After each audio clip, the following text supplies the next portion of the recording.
Sudah menikah? Alhamdulillah, imut-imut banget ya. Itu juga lebih canggih. Ya, selamat datang Mbak. Artinya apa?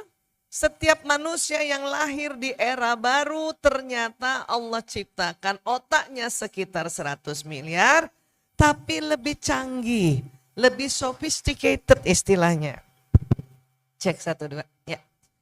Maksudnya apa Bu Aisyah lebih canggih?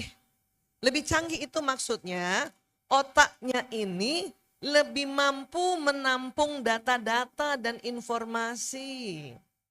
Ya. Jadi otak teman-teman, ayah bunda ya yang lahir tadi 80, 90, 2000, ini otaknya mampu menampung banyak informasi dibanding kami. Kami yang lahir 50, 60, 70 memang tidak canggih tapi tangguh. Tetap nggak mau kalah. Tangguh ya. Makanya saking tangguhnya dulu karya yang dihasilkan oleh otak-otak yang 50, 60, 70 itu karya yang tangguh. Zaman dulu TV rusak dipukul jadi benar. Betul Pak? Siapa masih punya TV seperti ini dulu nih? TV tabung. Ya? Iya.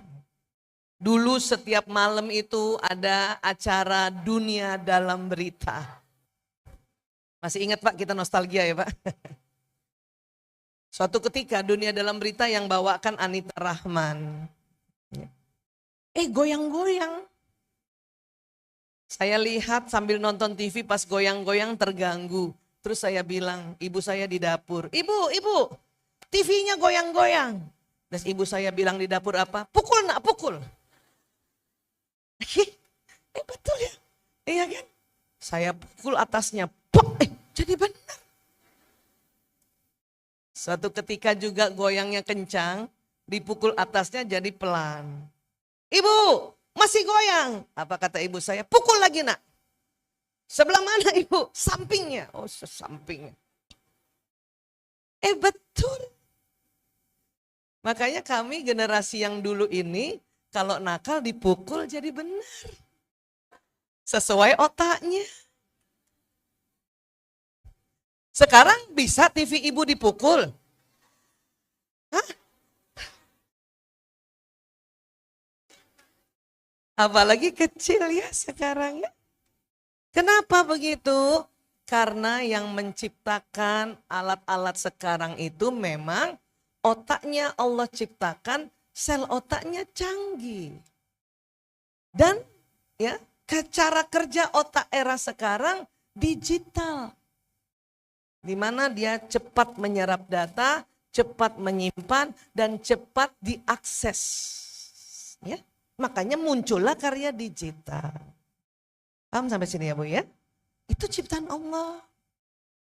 Memang kalau buat saya yang memang ini otaknya bukan digital ya dan masih hidup di era sekarang yang ada karya digital, mau tidak mau beradaptasi.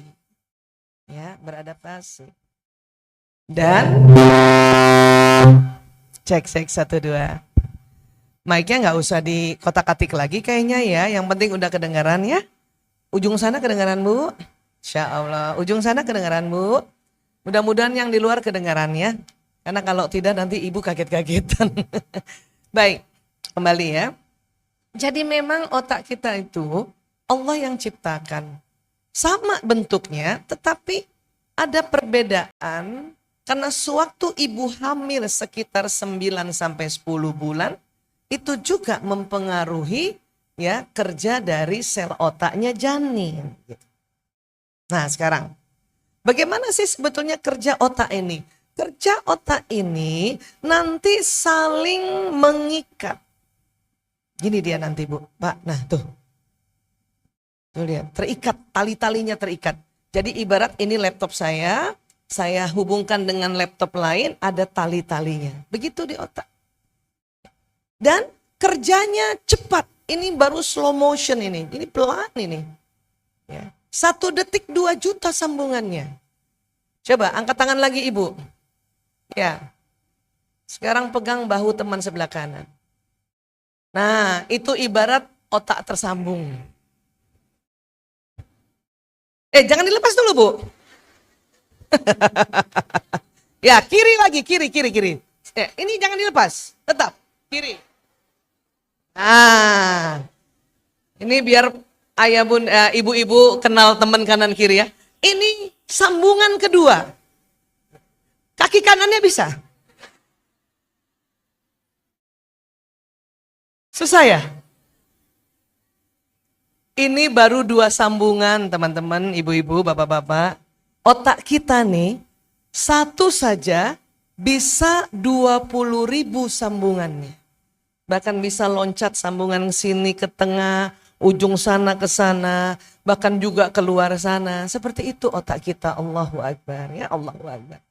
Nah, ini saking cepatnya, ada peristiwa listrik di otak kita. Jadi di otak kita tuh ada listriknya, Bu. Bahkan kencang sekali listrik ini. Ya, ini bayangkan 1 detik 2 juta sambungan, berarti ada 1 detik ada 2 juta listrik loncatannya. Makanya sering otak kita terasa panas. Betul, Bu? Ibu pernah otaknya panas? Pernah otaknya agak koslet? Itu kan ada listriknya. Ya, begitu cara kerja otak.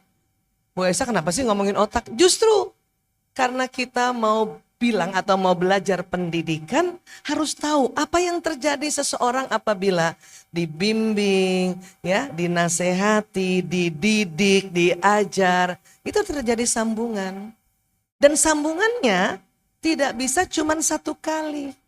Kalau cuma 1 kali, lama-lama dia terbenam. Akhirnya lupa. Walaupun masih ada sambungan. Untuk itu dalam belajar itu harus berulang-ulang agar sambungannya ya bertambah tebal, bertambah tebal, bertambah tebal, bertambah tebal. Dengan bertambah tebal, memorinya tambah kuat diingat. Ya. Nah, ini nasihat juga begitu. Kenapa nasihat perlu diulang? Supaya tebal sambungan di otak sehingga nasihat itu teringat lebih lama. Ya, kenapa juga kita baca Quran harus diulang-ulang? Ada metode murojaah supaya otak kita tersambung-sambung sehingga menjadi tebal, sehingga kita mudah ingat ayat-ayat Quran itu. Ya Bu ya? Oke. Nah, Ibu mau anaknya pintar. Pintar itu sebetulnya cara kerja otak yang ya diulang-ulang. Suatu ketika anak saya ragil bilang begini, "Ibu, aku nggak pinter matematika." Saya bilang gini, "Gampang nak." Kok gampang Bu? Kalau mau pintar, ulang-ulang saja. Supaya pintar. Sehingga apa? Sambungan otaknya jadi tebal. Baik, sekarang jawab cepat. Bapak Ibu, 2 tambah 2 berapa? Itu Ibu pintar namanya. Karena di otaknya sudah tersambung sambungan tebal tentang 2 tambah 2. Karena Ibu sudah disampaikan atau dikenalkan 2 tambah 2 4 sejak bahkan sampai sekarang. Sampai sini bisa paham? Itu pintar namanya. Tapi pintar saja tidak cukup. Harus ada satu lagi namanya cerdas. Cerdas itu bagaimana kerja di otak? Cerdas itu di tempat sambungan yang tebal harus ada sambungan baru yang maknanya nyaris sama. Maka supaya cerdas, 2 tambah 2 sama dengan 4 ya, kali 1. Sama? Nah, berarti nanti di otak kita tuh di sebelahnya 2 tambah 2 ada sambungan baru. Ya, 4 kali 1. Belajar lagi 2 tambah 2 sama dengan 5 kurang 1. Maka ada tambahan lagi. Itu namanya cerdas. Anaknya mau pintar apa cerdas? Dua-duanya Bu. Pintar dan cerdas. Supaya apa? Supaya ada hal yang diingat itu lebih kuat. Tetapi jangan itu-itu saja. Nanti tidak bisa belajar hal yang lain. Contoh ya, contoh. Saya sejak